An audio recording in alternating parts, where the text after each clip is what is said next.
시간 삼부 예배를 통해서 우리에게 주시는 언약의 말씀, 신약성경 로마서 3장 10절부터 12절 말씀입니다.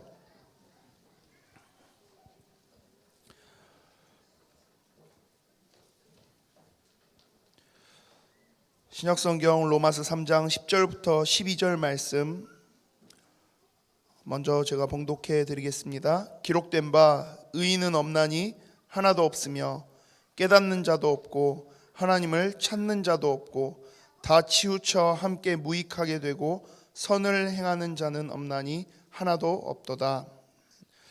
뒤에 23절 24절 두 절 더 읽겠습니다. 모든 사람이 죄를 범하였음에 하나님의 영광에 이르지 못하더니 그리스도 예수 안에 있는 속량으로 말미암아 하나님의 은혜로 값없이 의롭다 하심을 얻은 자 되었느니라. 아멘. 치유의 성경적 배경 제목으로 담임 목사님 말씀 주시겠습니다.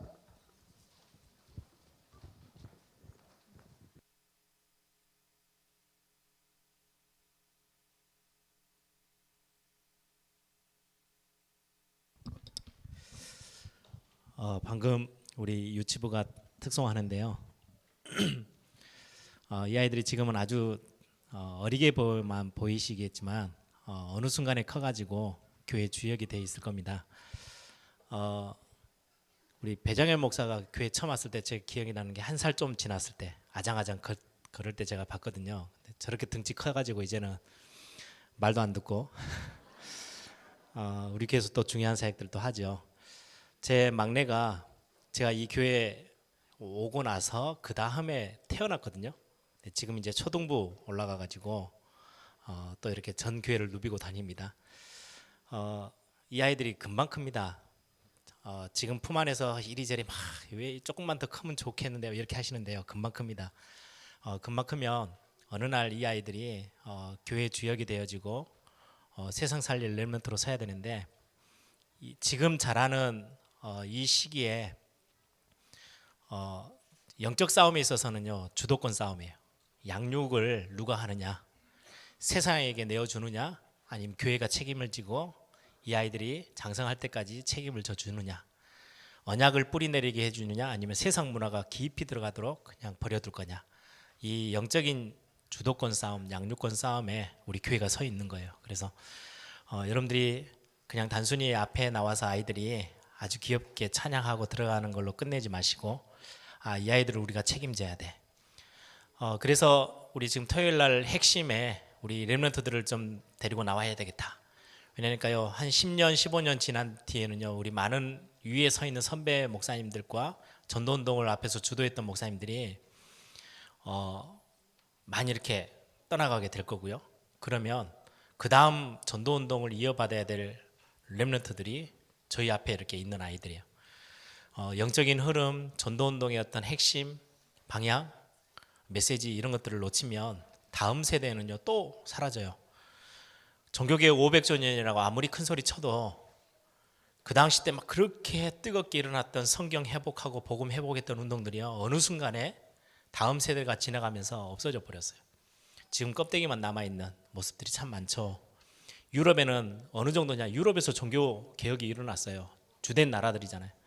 그런데 하나님이 살아계십니다 그러면요 장난치니? 그거 언제적 이야기인데 지금도 그거 진짜 믿어? 라고 이야기를 해요. 예전에 차범근 선수가 독일에서 활동할 때 그때도 지금 한참 전이잖아요. 골 넣고 나서 기도하니까요 선수들이 야 너 진짜 하나님 믿니? 하나님 살아계시다고 믿어? 라고 질문했다잖아요. 그거 믿는 건 굉장히 이렇게 수준 낮고 옛날 교회 다닐 때나 하는 거지, 어렸을 때나 하는 거지, 지금 어른 돼가지고 아직도 그걸 믿고 하나님 앞에 영광 돌린다고 그건 말도 안 되는 수준 낮은 기독교. 종교개혁의 본산지에서 그렇게 하고 있어요. 우리는 다음 세대를 볼 수 있는 눈이 있어야 되고요. 시대를 볼 수 있는 눈이 있어야 되겠죠. 그래서 우리 예일교회가 막 대단한 일을 안 해도 다음 세대 영적인 문제를 해결해내고 많은 사람들을 살릴 수 있는 영적 제자들을 전도 제자들을 길러내는 것은 우리 교회가 감당해야 될 굉장히 큰 숙제입니다.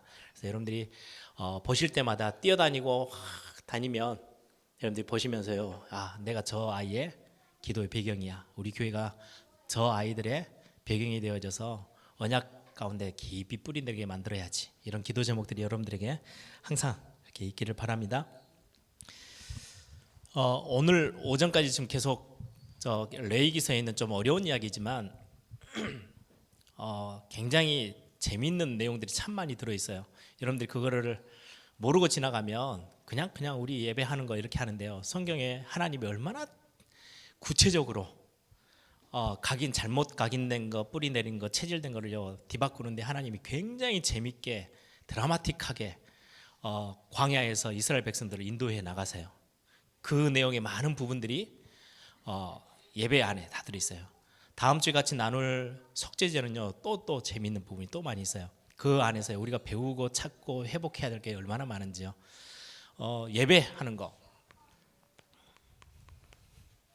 지금 오전에 예배하면서 지금 계속해서 제목이 예배를 회복하자라고 돼 있죠. 꼭 질문해 보셔야 돼요. 내가 하나님 앞에 예배하러 나오는 주일 예배뿐만 아니라 수요 예배, 공식 공예배들이 있고요. 내 개인이 하나님 앞에 또 서야 되는 우리의 신앙의 삶을 가지고 하나님 앞에 예배하는 것 중에 회복해야 될 게 어떤 것들인지. 여러분들 예배는 가장 중요합니다. 예를 들어 볼게요. 사무엘과 동시대 사람 엘리 자녀들 기억하십니까? 홈리와 비네아스. 성경은 딱 대조적으로 이야기를 해요. 사무엘은 예배를 굉장히 중요하게 여겼어요. 아주 어린 나이에 우리 유치부 때 그때서야 교회가 이제 예배당에 맡겨져 가지고 엘리 제사장 밑에서 언약궤 밑에서 매일 잠을 들었던, 언약궤 청소도 하고 거기에 이제 성막 정돈 정리하고 예배 심부름하고 그러면서 예배를 배워 나갔던 사무엘이라면 제사장의 목회자의 자녀들인데요. 엘리의 제사장, 그 당시에는 영적인 최고의 지도자 아닙니까? 이에 홈리와 비느하스가 어떻게 했는지 사무엘상 2장에는 나옵니다. 이들의 엄청난 예배를 멸시하고 예배를 무시했던 행동들. 오늘 오전에 말씀 나눴던 것처럼 화목제는요 다 태워서 하나님 앞에 드리는 게 아니고요, 일정 부분만 탁 하고는 제사장에게 일정 부분도 드려요. 그래서 제사장이 화목제 드리는 시간이면요 그때는 제사장도 고기를 먹을 수 있는 시간이에요. 가슴, 그리고는 오른쪽, 정확하게 그것도 왼쪽도 아니고 오른쪽 뒷다리래요. 성경에 나와요. 그래서 그거를 이제 제사장한테 드려요. 그러면 이제 그건 언제 주냐니까요. 다 기름도 태우고 내장도 태우고 하나님 앞에 먼저 다 드리고, 그리고는 그 가슴, 살, 뒷다리 이런 것들도요 다 거제로 세워서 하나님 앞에 다 높이 들어서 예배하고 그리고는 제사장한테 줘요. 그런데 홈리와 비느하스 이 엘리 제사장 자녀 둘이가 어땠냐니까요. 이제 다 드리고 나서 이제 고기를 삶아야 될 거 아니에요. 가마솥에 넣고 삶고 있으면요 갈고리 같은 걸 탁 들고 다니면서요 싹 한번 져요. 아니 제사장에게 주어져야 되는 게 일정에 딱 정해진 게 있어요. 근데 그거 말고 다니면서 큰 고기 딱딱딱 건져가지고요 그거 갖고 가요. 그게 너무 일상화돼 가지고 그냥 예배자들이 와가지고 제사 화목제물 같은 거 드리고는요 그냥 갖고 가. 갈고리로 탁 채가지고 제일 괜찮은 고기들 큰 것들을 갖고 가버려요. 나중에는 좀 더 심해요. 야, 사환을 시켜가지고 종들을 시켜가지고요, 야 지금 저 홈리와 비느하스 이 제사장 아들들이 하는 말이 생고기 내놔, 생고기. 아니 예배자가 아직 지금 기름도 태워서 하나님 앞에 예배해야 되고 그리고 나서 삶아서 드릴게요. 우리 지금 제사장 아들 이분들이 뭘 원하느냐, 생고기를 원한대요. 구워 먹고 싶어서. 구워 먹고 싶으니까 지금 예배 전이든 말든 상관없고 빨리 고기 내놔. 생고기 내놓으면 가장 맛있게 요리해서 먹을 거라고, 갖고 오라고. 그렇게 했던, 성경은 뭐라고 이야기한지 아세요? 사무엘상 2장 17절에 하나님께 드려지는 이 예배를요 멸시했대요. 완전 무시해버렸어요. 예배가 중요한지도 모르고 하나님이 다 정해놓으신 그거 왜 정한지도 모르고 이유도 모르고 예배를 자기 마음껏. 그래 결국은 어떻게 됐어요? 사무엘은 시대를 살렸어요. 예배가 이토록 중요해요. 엘리의 자녀들은요 이것 제대로 안 가르쳤던 엘리도 죽고 자녀들도 전쟁터에 나가서요 한 날 같은 날에 다 같이 죽었어요. 성경은 왜 이렇게 기록할까요? 하나님이 정하신 이 예배 그냥 단순하게 형식 있는 게 아니고요. 이 안에는 영적인 복들이 어마어마하게 들어있어요. 그래서 이걸 여러분들이요, 예배하는 게 참 귀한 거야 라고만 생각해도 받아 누릴 수 있는 복이 얼마나 큰지 몰라요. 여러분들의 자녀들에게, 그래서 제가 여러분들 자녀들에게 예배가 지겹도록 만들지 마시고, 예배는 참 귀한 거야, 이것만 자녀들에게 들어가도요, 평생 그래 내가 혹시라도 무너져더라도 내가 예배 쫓아가면 하나님 나를 살리실 거야, 나를 하나님이 회복할 거야, 이것만 마음에 심어줘도 돼요. 많은 교회에서 그걸 잘 못 심고요, 예배를 이상하게 만들어 가지고요, 막 율법적으로 막 집어넣어 가지고 예배가 귀한 줄 전혀 몰라. 어쩔 수 없이 하는 거야. 그래서 여러분들 아이들의 예배 조금만 중심 담아서 우리 교사 선생님들이 조금만 보여주고, 예배가 너무 소중하고 내가 그것 때문에 감사하고, 그거 나누는 거예요. 서로 감사도 나누고, 거기 안에서 받은 응답들도 증거로 서고. 그래서 선생님이 아니고요, 증인으로 서면요 아이들 다 삽니다. 부모님들도 마찬가지예요. 그래서 여러분들이 오전에 지금 예배들을 쭉 보시면서 중요하게 예배에 대한 그림들을 좀 많이 찾아내기를 바랍니다. 올해 2018년도 들면서 두 단어가 나오죠. 지금 치유, 서밋. 이게 원단에 우리가 받았던 메시지예요.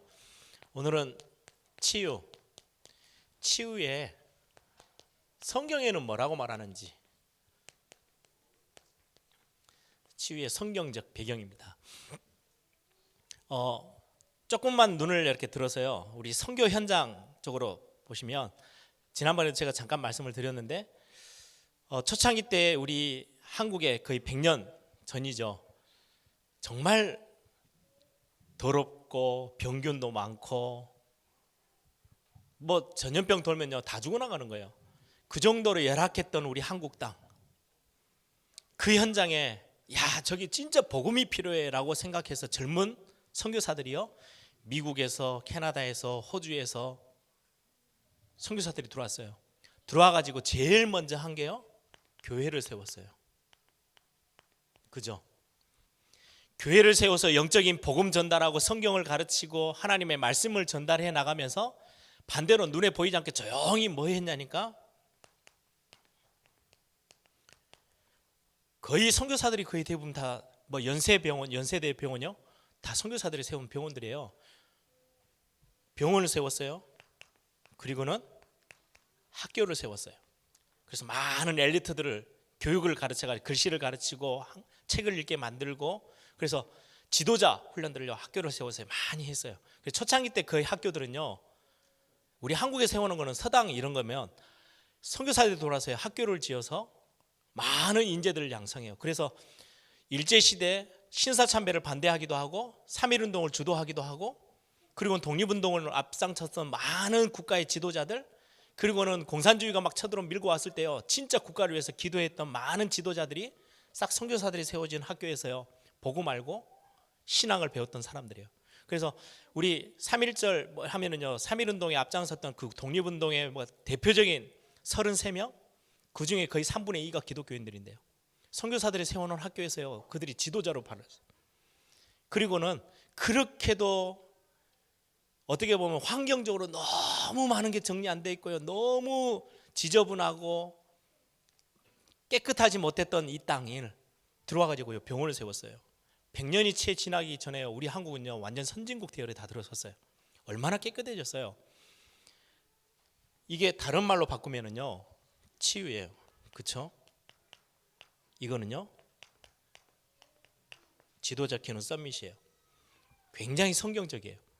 그러면 그때는 어떻게 보면은 병원 건물 짓고 학교 짓고, 그런데 그 안에 있는 진짜 내용들을 다 완벽하게 다 찾아내지 못했다면, 지금 우린 제3 RUTC 운동이라고 이름을 붙이고 진짜 교회가 많은 제자들을 세우고, 제1 RUTC는요 우리 렘넌트들 자녀들부터 시작해서 모든 성도들이 이 안으로 들어와서 정말로 영적인 힘 다 찾아내고, 기도의 비밀 찾아내고, 삼원을 다 회복하고, 그런 어떤 복음의 실제적인 것들을, 복음 안에 있는 나, 하나님이 만드신 나, 이거 다 찾아내는 거, 그게 제1 RUTC예요.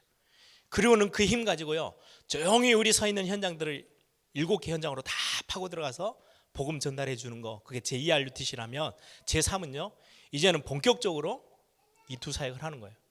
그래서 완전 한 시대를 바꾸고 한 나라를 변화시키는, 새롭게 하는 그런 굉장히 중요한 게 제3RUTC라면, 그래서 이 두 가지가 나와요.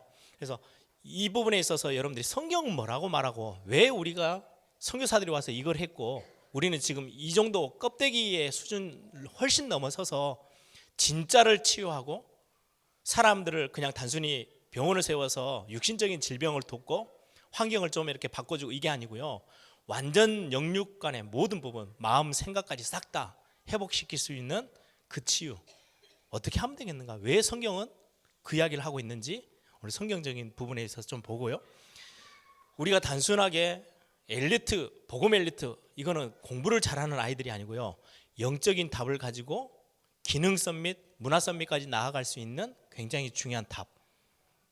예를 들면 거의 예전에는요, 그냥 단순히 공부 잘해서 세상에서 인정받는 엘리트, 그걸 교회에서도 그렇게 이야기하고 있었다면, 우리는 지금 저 밑에서부터 완전 근본적인 것부터 건드려서 세상을 살려내는 지도자를 세우는 것까지, 그것까지 우리는 지금 말씀 속에서 다 찾아내고 있어요. 그래서 굉장히 중요한 부분이죠.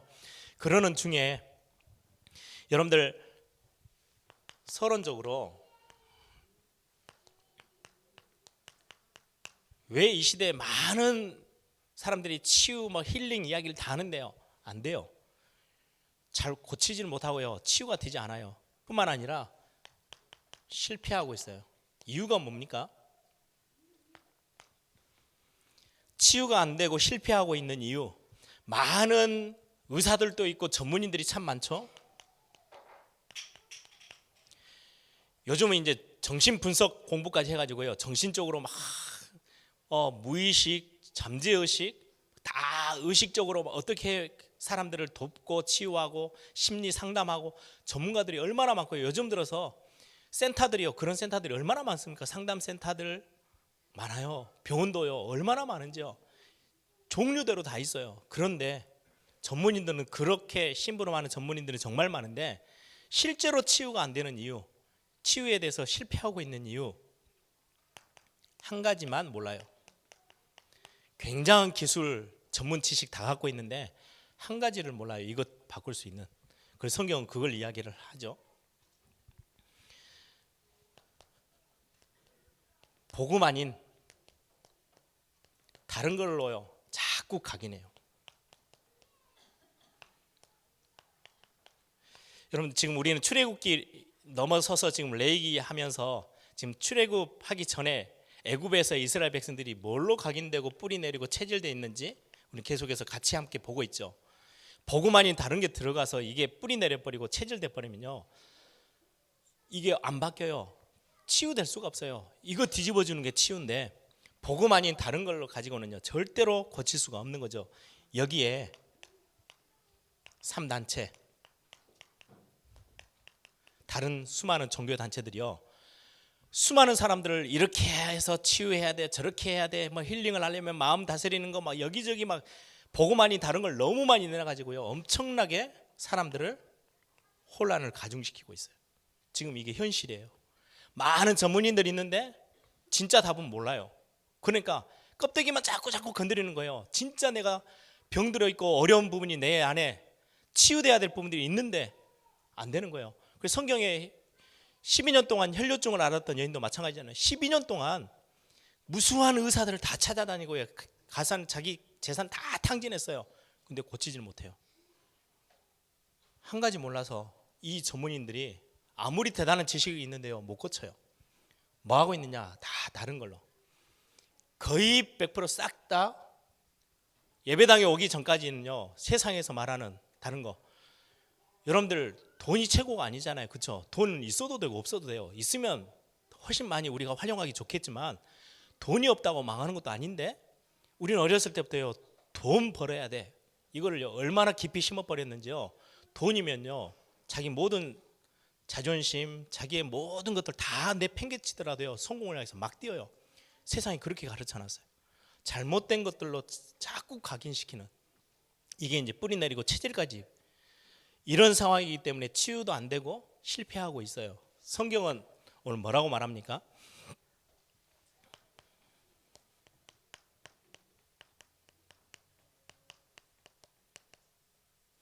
될 수 없어. 치유될 수 없고 무너질 수밖에 없는, 바뀔 수 없는, 고쳐질 수 없는, 될 수 없는 상황에 우리 인간이요 처음부터 그렇게 여기에 잡혀 있대요. 무슨 말입니까? 영적 문제. 오래됐어요. 영적 문제 없는 사람 아무도 없어요. 예전에 한번 어떤 학생이 조금 힘들게 보이더라고요.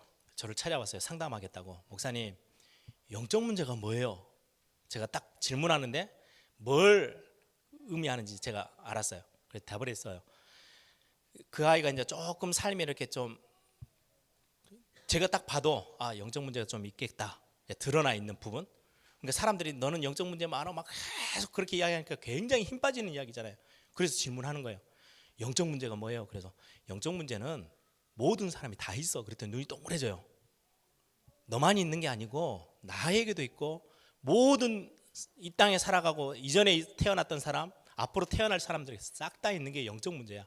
영적 문제는 눈에 보여지는 게 아니고 영적인 부분에 문제가 생긴 거야. 하나님이 우리를 영적 존재로 창조하셨는데 그 부분에 문제가 난 거야. 그래서 이게 전혀 안 드러나고 성공자처럼 살아가는 사람도 있지만 이게 조금 드러나서 야, 저 사람 진짜 영적 문제가 좀 많네 라고 표현되어지는 거지, 특별하게 몇 명에게만 영적 문제가 있고 나머지는 없는 거, 그런 이야기 아니야. 다 있어. 그 이야기 했더니 굉장히 안심을 하더라고. 영적 문제는 다 있어요. 다 가지고 있어요. 굉장히 오래됐어요. 이걸 보고 뭐라 그러느냐, 원죄라고 합니다. 이거는 모든 사람에게 다 있어요. 그래서 안 되는 거예요. 아무리 전문가가 와서 이리 고치고 약도 주고 뭐 상담해 주고 다 해도 안 되는 이유, 이거는 건드릴 수 없거든요. 근데 이게 몰라요. 그래서 될 수 없는 상황이에요. 아무리 세상의 것들 가서 여기다가 다 갖다 대도요 안 돼요. 될 수가 없어요. 왜요? 영적 문제, 오래된, 이게 그냥 내 과거에 오래된 게 아니고요, 인류 역사 전체를 뒤로 해서요 오래된 원죄 문제예요. 거기에다가 플러스 돼서 더해져 가지고요 부모로부터 온 문제들이 있어요. 육신적인 것도 있지만 유전적인 것도 있지만, 그래서 중요한 큰 질병들은요 병원에 가면 꼭 물어보죠. 부모님 중에 어떤 병이 있었는지 꼭 확인해요. 부모로부터 육신적인 것도 그렇지만 영적인 것도 마찬가지예요. 희한하게 이 가문은요, 전에 저희 아버님이 우리 이제 동네에 이렇게 항상 추석 때나 이렇게 가면 말씀하세요. 저 집은 맨 물에 빠져 죽는데, 부모 때도 그랬더니 자녀 때도 그럴 거예요. 손재들도 그렇고. 계속 그런 영적 문제가요 부모를 통해서도 오고요 가문을 통해서도 와요. 어떤 사람은요 태어나면서부터 갖고 있는 문제들도 있어요. 그렇죠? 육신적인 거든 영적인 거든. 이러니 의사들이 이걸 어떻게 알고 전문인들이 이걸 어떻게 찾아내서 고칩니까? 불가능한 이야기죠. 거기에 성장하는 동안에 많은 문제들이 다가오기도 해요. 근데 이거는 거의 대부분 감추고 있어요. 감춰진 문제들이에요. 딱 이제 성장하면서 자기 나름대로 이런저런 문제들이 생겼다 그럼 딱 감춰요. 밖으로 표 안 내요. 자기만 알지. 어떤 부분 사람들은요 부모도 모르고. 그래 나중에 예전에도 저 학교 다닐 때 어떤 아이가요 갑자기 교회 열심히 다니던 애인데 수련회 때 와가지고요 정신 확 돌아버렸어요. 부모가 와가지고 아니 이 애가 왜 그러냐고, 갑자기 그러냐고. 갑자기 그런 게 아니고요 옛날부터 그 애는 심각한 문제가 있었어. 그런데 감추고 있었던 거지. 자라오면서 많은, 거기에 영향 준 게요 환경이에요. 이런저런 사람을 만나는 거, 사건을 만나는 거, 여러 가지 주변의 환경 때문에요 굉장한 상처 속에 있다가 문제가 덜컥하고 주어지는 거죠. 아예 드러나면 좀 나요. 어떻게든지 누군가 옆에서 도우려고 하니까. 감추고 있고 다 속에 들어가 있으면요 이거는 자기 혼자만의 고통이지 누가 알아주지도 못하고 건드려주지도 못하고 해결도 못해주는 이런 될 수 없는 상황 가운데 지금의 현장은 다 그 이런 어려운 속에서 계속 쳇바퀴 돌듯이 가고 있어요. 성경은 뭐라고 말합니까? 성경에서는 답을 이야기합니다. 오늘 본문 읽었죠? 로마서 3장 10절 23절 10절에서 12절이죠. 하나님 떠나서 절대로 안 되어지는 문제 속에 있어 라고 성경은 정확하게 이야기해요. 오늘 10절에 보니까 의인은 없나니 하나도 없으며 깨닫는 자도 없고 하나님을 찾는 자도 없고 다 치우쳐 함께 무익하게 되고 선을 행하는 자도 없나니 하나도 없도다. 완전히 모든 사람이 죄 속에 있어. 23절에는 뭐라고 말하면 모든 사람이 죄를 범하였음에 하나님의 영광에 절대로 이르지 못해 라고 성경은 이야기합니다. 원인이 여기에요. 하나님을 떠나 있어서 모든 사람이 죄 가운데 완전 사로잡혔어요. 죄인은 누가 치고 위에서 건드리냐니까요. 눈에 보이지 않는 사단이 완전 자기 종 만들어가지고 세상 신, 세상 임금이라고 말하는 이들이 지배하고 있는 거죠. 결국은 로마서 5장 오늘 오전의 메시지입니다. 6절부터 11절에 보면 이렇게 완전 영적 문제, 오래된 문제에 잡혀서 망할 수밖에 없고 어려움 당할 수밖에 없는 우리 인간을 하나님이 먼저 찾아오셨대요. 그래서 요한일서 4장에는 뭐라고 돼요? 오늘 오전에 읽었죠. 9절 10절에 4장 9절 10절에 너희가 하나님을 사랑한 게 아니고 하나님이 저와 여러분을 먼저 사랑하셔서 우리에게요 화목제물을 허락하시고 우리를 모든 죄에서 싹 다 건지셨대요. 하나님이 우리를 먼저 사랑하셨대요. 성경의 로마서 5장에도 똑같이 이야기합니다. 우리가 연약했을 때에, 우리가 경건치 못했을 때에, 아직 우리가 죄인 되어 있을 때, 이 속에 있을 때, 우리가 하나님하고 완전 관계 다 깨어지고요 원수 되어 있을 때 하나님 우리를 사랑하셔서 내가 너를 사랑해 라는 확증을 뭘로요?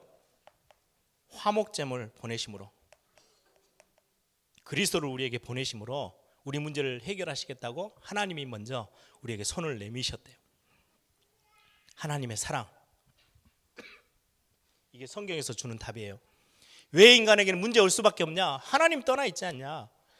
이 문제를 아무도 해결할 수 없어요. 이 한 가지는 몰라요. 사람들, 전문인들이. 제 아무리 답을 가지고 아무리 갖다 대도 실제적인 것들은 해결할 수 없는 거죠. 거기에 하나님이 이 답을 우리에게 허락하셨다고 말씀합니다. 우리 잘 아는 영적인 12가지 문제, 창세기 3장, 6장, 11장, 이거는 완전 우리 뼛속 깊이까지 들어가 있는 거거든요. 세상에서 심어놓은 거예요. 이게 그냥 그 정도가 아니고요. 세상에서 학교 다니면서 세상에 나가봤더니 모든 틀이요 딱 사도행전 13장, 16장, 19장에 있는 것처럼요 완전 사단의 문화로 가득 차 있어요. 개인은 불신자 상태 6가지 완전 딱 올무로 잡혀서요 꼼짝달싹 못하게끔 딱 잡혀있는 12가지 문제, 이 문제를 완전 뿌리 뽑는 답으로 하나님이 그리스도를 보내셨어요. 그래서 여러분들이 진짜 이 말이 무슨 말인지 알고요, 아, 오직 그리스도, 주는 그리스도시요 살아계신 하나님의 아들이십니다. 이 고백은요 그냥 주문처럼 여기 가나 저기 가나 막 그리스도 그리스도 그리스도 이 말이 아니에요.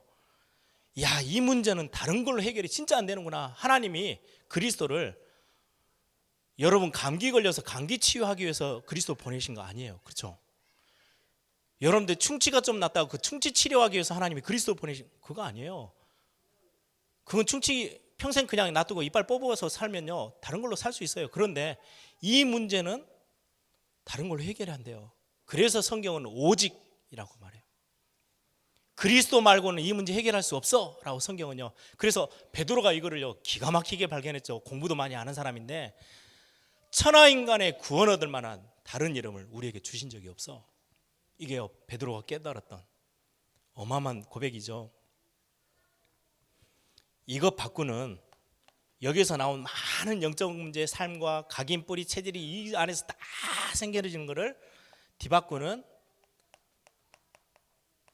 방법으로 62가지 우리 지금 계속 우리 다락방 전도 훈련에서 계속해서 나누고 있는 핵심입니다. 이거는요 62가지 종류가 중요한 게 아니고요, 핵심은 그리스도 안에서 완전 답 딱 내고 나면 내가 뭐 때문에 살아가야 되는지 답을 찾아요. 그게 천명이에요. 그러고 나야 진짜 내가 당연히 해야 되고 할 수밖에 없는 게 보여요. 예를 들어서 여러분들이 문제 해결이 안 돼가지고 교회 와가지고 막 이리저리 여러분들의 삶에 이리저리 지쳐 있는데요, 당연한 걸 해야지 할 수가 없어요. 거기까지 눈이 갈 수가 없어요. 이 답이 와야, 야, 오직 그리스도라고 답이 와줘야 일심할 수 있어요. 마음이 하나예요. 나 하나님 앞에 온전히 내 마음을 드릴 수 있어요. 일심 전심 지성은 거기서 나오는 거예요.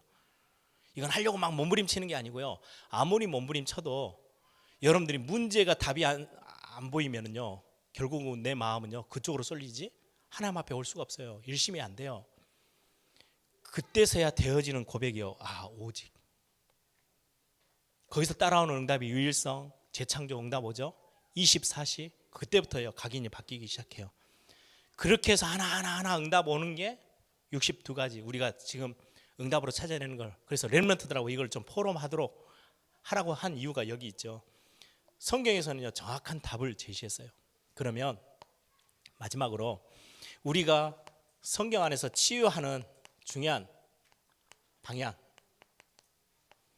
뭘, 그러면 성경적으로 우리는 치유한다 했을 때 뭐 하면 되겠습니까? 굉장히 쉬운데 우리 계속 메시지 했어요. 근데 그게요 다예요. 다른 게 없어요.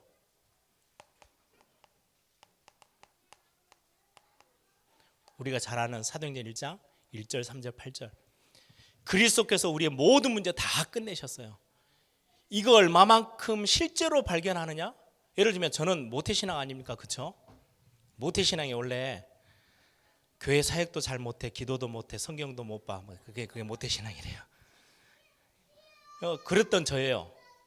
기도도 안 되고 뭐 못하고 전도도 못하고 그런 모태신앙이었는데 엄마 뱃속에서부터 교회 다닌 거죠. 그런데 어느 날 복음을 좀 알면서요, 그리스도가 내 모든 문제 해결해? 여기에 대해서 조금씩 감각이 생기기 시작했어요. 복음이 이해되기 시작했어요. 어느 날, 야, 그리스도가 내 모든 문제 끝나고 창조주 하나님이 나와 함께 있다? 그럼 다 된 건데 라는 게요 진짜로 저에게 딱 확신으로 왔어요. 그때부터는 저에게 문제가 없냐? 아니요, 여러분들하고 똑같이 저에게도요 돈 문제, 건강 문제, 여러 가지 복잡한 문제 저도 해결할게요. 수두룩해요. 그런데 그것 때문에 제가 잠이 안 와가지고 고민한 적도 없고요, 제가 뒤를 돌아보면서 막 뭔가를 막 걱정하면서 그렇게 산 기억이 별로 없어요. 앞을 보고 그냥 뛰어왔던 것 같아요. 제가 특별한 사람이냐? 아니요. 성경에 이 그리스도 답 낸 사람들이요 다 그렇게 살았어요. 여러분들이 사도행전 1장 1절은 다른 이야기가 아니에요. 치유하는데 가장 완벽한 답, 그리스도 이해해버리고 답이 되면 인생이 바뀌기 시작해요. 그러고 나면요 눈에 보이지 않는 진짜 전쟁을 시작해요. 그게 하나님의 나라예요. 하나님의 나라 반대편에 서 있는 거는요 사단의 나라거든요. 하나님의 나라가 우리 교회 에일교회 가운데, 우리 에일교회 성도님들이 가는 걸음걸음마다 하나님의 나라 임하면 흑암의 나라는요 반드시 도망가게 돼 있어요. 빛이 비치면 어둠은 없어져 버려요. 순간에 싸움 대상이 안 돼요. 그래서 이 그리스도 답 가지고 있는 사람들이요 진짜로 영적인 눈 떠서 싸우는 엄청난 싸움이요 하나님의 나라 임하는 싸움이에요. 내가 임하게 만드는 것도 아니에요. 내 안에 성령이 계시면 하나님의 나라는 이미 임한 거래요. 그 비밀을 가지고 이제 현장을 가는 거예요. 여러분의 산업의 현장, 학교, 직장 가는 거예요. 내가 현장 가서 어떻게 내 힘으로 합니까? 아니요, 하나님이 답 다 주셔서 성령의 능력으로, 오직 성령이 너에게 임하시면 이게 치유되어지는 굉장한 답이에요. 그래서 여러분들 이제 앞으로 우리 에일교회가 계속해서 이제 치유팀들도 구체화시키고 이 사역들을 해 나갈 겁니다. 방법은 어디 있느냐? 이것저것 할 거 없어요. 여기에 다 있어요.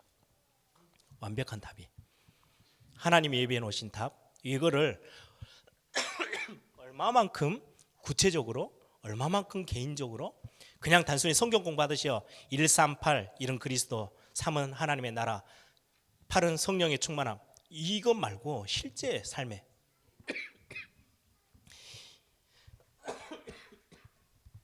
이때부터 이것 체험하고 발견하면요 우리 교회 전 기관들이 다 살아나기 시작하고요, 여러분들이 걷는 모든 현장들, 여러분들의 가정 가문 다 살리게 돼요.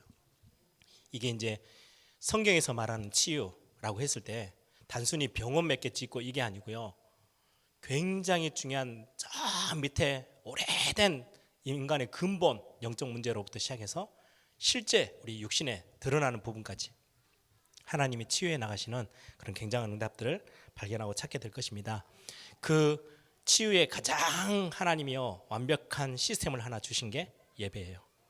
예배에 오셔서 말씀 듣고 찬양하면서 힘없고 은혜 받고 가시는 게 거기서 하나님 우리를 만나 주시며 모든 것들을 회복하시겠대요. 그래서 여러분들이 2018년도에는 진짜 하나님이 원하시는 예배들을 회복하면서 치유되어지고 또 응답받는 그런 중요한 우리 예일교회 모든 성도님들 되길 바랍니다. 함께 기도하겠습니다.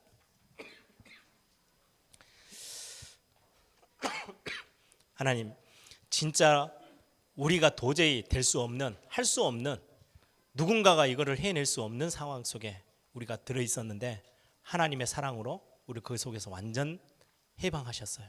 해결하셨어요. 하나님, 이 비밀 가지고 정말 하나님이 우리에게 주신 치유 다 경험하고 또 내 주변에 있는 많은 치유받아야 될 대상자들에게 이 복음 전달해서 그들이 회복되어지고 치유되어지고 살아나는 응답들이 이번 2018년도 우리 예일교회 성도님들이 걷는 그 모든 현장에 이 응답이 그대로 임하게 되는 축복이 있도록 우리 한번 다 같이 한번 통성으로 함께 기도하겠습니다. 아버지 하나님 감사합니다.